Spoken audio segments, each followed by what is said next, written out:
I think the event was fantastic. I think it was a great opportunity for people to come and raise their concerns about accessibility, to ask questions of people who are further along in their journey than they are. And I think it was a really good opportunity, certainly from my point of view, being on the other side of the fence, so to speak, in that we at RNIB help people who are along this road of how do I make my apps accessible, how do I make my websites accessible. So it's great to actually be alongside people who are starting doing this or who are somewhere doing that kind of thing and wanting to know how they can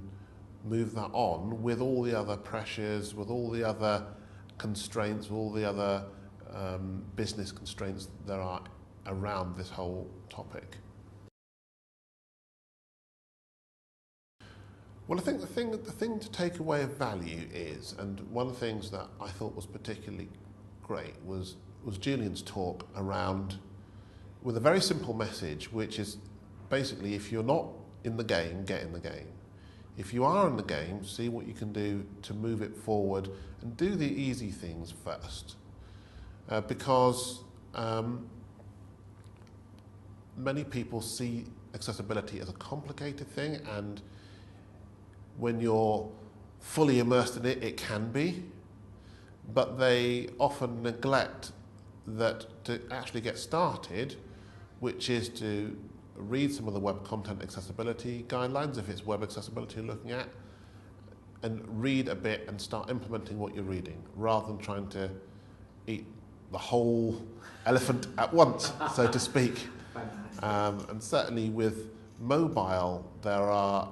very simple things you can be doing if you're writing mobile apps. I mean, if you, for example, label all your things which have pictures associated with them, that will do a lot in terms of